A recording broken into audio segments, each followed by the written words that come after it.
नमस्कार दोस्तों, मेरा नाम है पंकज दुबे और आज हम बात करने वाले हैं दोस्तों इजराइल और फिलिस्तीन के बीच में जो लंबे समय से युद्ध चल रहा है वो आज एक ऐसे कगार पर आ गया है कि ये आकलन लगाए जा रहे हैं कि दोस्तों जैसे ही यूएस के अंदर नवंबर 2024 का बोलते हैं ना इलेक्शन खत्म होगा, जैसे ही अगर चांसेस है कि ट्रंप चुन करके आएंगे तो बहुत बड़ी घटनाएं घटने वाली हैं। दो बहुत बड़ी घटनाएं घटने वाली है। पहली घटना क्या घटेगी कि जो इजराइल और फिलिस्तीन के बीच में युद्ध चल रहा है आपको सुनने को मिलेगा, ये आप देखोगे ऐसी वीडियोस आएंगे कि पूरी तरह से हमास या क्या हो गया, वाइप आउट हो गया, हमास पूरी तरह से खत्म हो जाएगा। या तो फिर दोनों देशों के बीच में क्या हो जाएगा, फिलिस्तीन और इसराइल के बीच में क्या हो जाएगा, सीज फायर एग्रीमेंट बन जाएगा। और दूसरा आपको यह देखने को मिलेगा जो यूक्रेन और रशिया के बीच में जो लंबे समय से युद्ध चल रहा है वहां पे भी आपको शांति देखने को मिल सकती है। अभी यहाँ पे देखिए इसराइल में एकदम भयंकर प्रोटेस्ट हो रहा है। क्या हुआ, हमास ने क्या किए थे, इसराइल के कुछ बंदी बनाए थे, उसमें से 6 हॉस्टेज को इन्होंने क्या कर दिया, मार दिया। जैसे ही उनकी लाश मिली, देखे ये 1 2 3 4 5 6, इसमें से एक अमेरिकन भी था। जब इजराइल डिफेंस फोर्सेस को क्या हुई, इनकी लाश मिली, उसके बाद बोलते हैं ना जब ये पता किया गया कि हाँ ये कौन कहाँ के नागरिक है, जब इनका बोलते हैं ना डीएनए चेक किया गया और पता किया गया भैया इनकी बॉडी की रिकवर की गई, तो पता चला ये इजराइल के क्या है, नागरिक है। उसके बाद तो इजराइल में एकदम भयंकर बवाल होने लगा, प्रोटेस्ट होने लगा। लोगों ने नेतन्याहू को बोला देखिए या तो आप हमास को पूरी तरह से खत्म कर दीजिए या तो हमास के साथ में अभी फिलहाल के लिए सीज फायर कर लीजिए।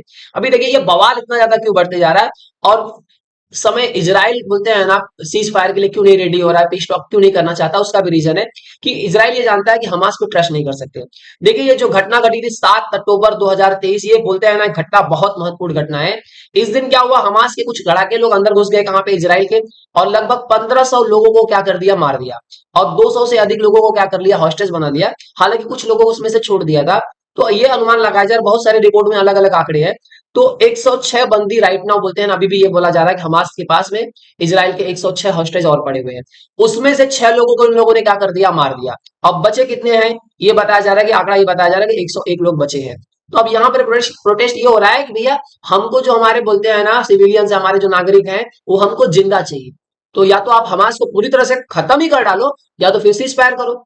अब यहाँ पे जो घटना घटी थी ना ये 7 अक्टूबर को, आप तो जानते ही हो बहुत ही भयानक घटना थी कि मतलब इन्होंने अचानक से घुसे, इजराइल के अंदर एक कल्चरल इवेंट हो रहा था, वहां पे काफी लोग इकट्ठा थे और दन दन दन गोलियां चलाना चालू कर दी। उसी बीच में आप यहाँ पे देखिए यूके का अलग बोलते हैं ना राग गा रहा है। यूके बोलता है कि जो हम आर्म्स प्रोवाइड कर रहे थे, एक्सपोर्ट कर रहे थे इसराइल को, अब हम नहीं करेंगे क्योंकि हमको रिस्क लग रहा है कि ब्रेकिंग ऑफ इंटरनेशनल लॉ, कि हम किसी इंटरनेशनल लॉ को क्या कर सकते हैं, ब्रेक कर सकते हैं। तो इन्होंने बोला कि अगर हमको ये बोलते हैं ना वेपन्स प्रोवाइड कर देंगे इसराइल को, इसराइल मार और देगा, लोग मर मुरा जाएंगे, तो हमारे ऊपर नाम आ जाएगा। तो इन्होंने यूके ने अलग से कन्नी काट ली है। अब यहाँ पे इनके ऊपर ये दबाव डाला जा रहा है कि भैया आप क्या कर लो, सीज फायर एग्रीमेंट पे साइन कर लो। यहाँ पे देखिए इनको सपोर्ट करने वाले भी कुछ लोग हैं कि जो ये बोलते हैं ना नेतन्याहू कर रहे हैं वो सही है, क्योंकि बिना हमास को पूरी तरह खत्म किए ये युद्ध रोकना मतलब किसी मकसद का नहीं हो। अभी तुम बोलते हैं ना सीज फायर एग्रीमेंट पे साइन करवा लोगे, हमास वालों का क्या भरोसा है, जो इतनी जाने गई, जो आप इतना दिन से लड़ रहे हो, जो इतना आपका बोलते हैं ना टाइम बर्बाद हुआ, वेपन्स बर्बाद हुए, पैसा बर्बाद हुआ आपका, सब वही बोलते हैं ना किसी मतलब का नहीं निकलेगा। इसीलिए नेतन्याहू सीज फायर एग्रीमेंट पे साइन करने को तैयार नहीं हो रहे हैं। इनके अलायंस पार्टी के कुछ लोग इनका विरोध कर रहे हैं, इनके अपोजिशन वाले जैसे बेनी गांज, यार लेपिड, ये लोग बोल रहे हैं कि नहीं देखिए इनसे सिचुएशन संभाली नहीं जा रही है, ये कंट्रोल नहीं कर पा रहे, इनको हट जाना चाहिए या तो पूरी तरह से हमास को क्या कर देना चाहिए, खत्म कर देना चाहिए। तो चलिए डिटेल में और जानकारी प्राप्त करते हैं दोस्तों। ये कोई छोटा मोटा बोलते हैं प्रोटेस्ट नहीं हो रहा है, यहाँ पे देख लो तो मास नंबर्स में बोलते हैं ना, पब्लिक बोलते हैं ना यहाँ पर रास्ते पर खड़ी है। अब यहाँ पे देखिए ना काफी लोग बोलते हैं ना इस चीज की निंदा कर रहे हैं और लोगों की इच्छा है, बोलते हैं ना अब आर या पार करो। अब बोलते हैं ना हमास को या पूरी तरह से बर्बाद ही कर दो, खत्म ही कर दो, या तो फिर सीज फायर एग्रीमेंट पे साइन कर लो फिलहाल के लिए। अब यहाँ पे क्या हो गया कि यहाँ पे देखिए जो बोलते हैं ना, अब ये जो प्रोटेस्ट हो रहा है उसमें लोग क्या बोल रहे हैं कि चिल्ला रहे हैं कि हमको क्या चाहिए, हम नेतन्याहू सुनिए, हमको लोग क्या चाहिए, अलाइव चाहिए, जिंदा चाहिए, मरे हुए नहीं चाहिए। मतलब ये नेतन्याहू को बोला जा रहा है कि तुम ही रेस्पॉन्सिबल हो, आज की डेट में जो कुछ भी हुआ, जो अटैक हुआ 7 अक्टूबर का, उसके भी जिम्मेदार तुम ही हो। अभी भी सिचुएशन आप संभाल नहीं पा रहे हो, हमास को पूरी तरह से बर्बाद नहीं, खत्म नहीं कर पा रहे हो, उसका भी रिस्पॉन्सिबल आप ही हो। और ये बोला गया कि ये तुम ही हेड हो तो तुम ही को ब्लेम किया जाएगा। और पुलिस वालों को भी बोला गया कि तुम किसको प्रोटेक्ट कर रहे हो, तुमको सारा मानी चाहिए। मतलब यहाँ पे भयंकर इस तरह से चीजें बढ़ते जा रही है ना कि अब हमास और बोलते हैं ना हमास और इजराइल के बीच में जो प्रॉब्लम चल रहा है वो मतलब बोलते हैं ना आप एक छौर पे आने वाला, मतलब एक साइड ही होने वाला है, या तो पूरी तरह से हमास खत्म होगा या तो सीज फायर हो जाएगा। ये चीजें अब बोलते हैं ना क्लियर होते जा रही है। अब यहाँ की उसका मैं दूसरा रीजन क्या है कि हमास के लोगों ने क्या बोला कि ये आतंकवादी संगठन, ये चच्चा लोग क्या बोल रहे हैं कि अगर इजराइल बोलते हैं ना वापस से अटैक करेगा तो जो हमारे पास हॉस्टेजेस पड़े हैं हम उनको भी उड़ा देंगे। अब इन लोगों को समझ में नहीं आ रहा है कि 10% 5% लोग बचे हुए हैं, इजराइल पूरे मूड में है, अब पूरा खत्म करेंगे। अभी बोलते हैं ना, अब मार करके 10-12 लोग को छोड़ दोगे, बाद से फिर से वो 10-12 लोग को तकलीफ देने वाले हैं, तो इसलिए पूरा खत्म करो अब। मैं भी नेतन्याहू के बोलते हैं ना इस स्टेटमेंट से एग्री हूँ। अब नेतन्याहू ने क्या बोल दिया, देखिए ये अमेरिका गए, अमेरिका में क्या बोला इन्होंने कि देखिए, हम हमास से लड़ रहे हैं, मतलब हम किससे लड़ रहे हैं, ईरान से लड़ रहे हैं। हम हिजबुल्लाह से लड़ रहे हैं, मतलब हम किससे लड़ रहे हैं, ईरान से लड़ रहे हैं। हम हुती से लड़ रहे हैं, मतलब हम किससे लड़ रहे हैं, ईरान से लड़ रहे हैं।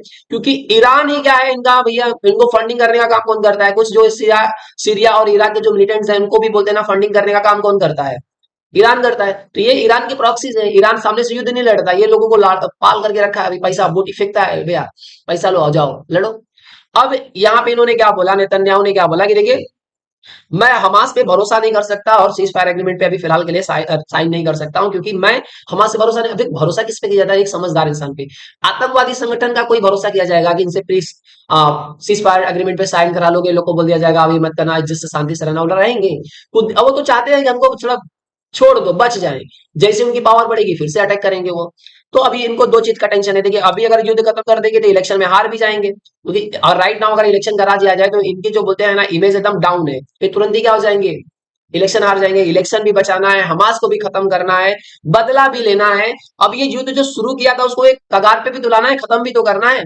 अब ये वेट कर रहे हैं भैया कि ट्रंप का, कि जैसे ही ट्रंप चुन करके आएंगे तो ही कहानी बदलने वाली है। साथ ही साथ में नेतन्याहू ने क्या बोला कि देखिए, ईरान क्या कर रहा है, न्यूक्लियर के वेपन्स बना रहा है, परमाणु परीक्षण करने वाला है। अगर वो परमाणु परीक्षण कर लेता है और सफल हो जाता है, तो उसके लिए उसके बाद प्रॉब्लम किसको होने वाला है, उसके बाद प्रॉब्लम खाली मुझे नहीं होने वाली है, मतलब खाली इसराइल को नहीं होने वाली, उसकी मिसाइल की रेंज कहां तक आएगी, यूएसए तक भी आएगी।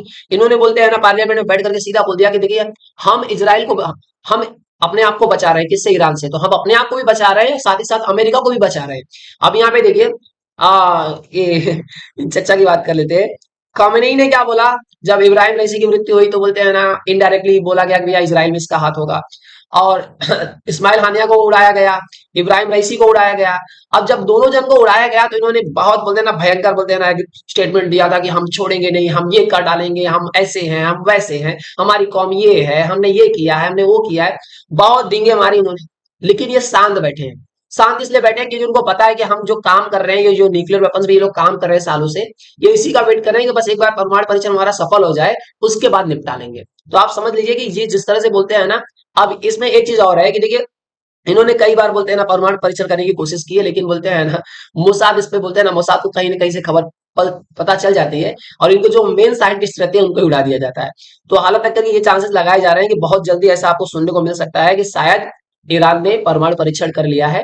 तो उसके लिए बोलते हैं ना, अब इजराइल नहीं चाहता है कि एनी हाउ ईरान क्या करे, परमाणु परीक्षण कर ले। तो इन्होंने, नेतन्याहू ने सीधा बाइडेन को क्लियर कर दिया कि देखिए, हम अपने आप को नहीं बचा रहे, हम आपको भी बचा रहे हैं।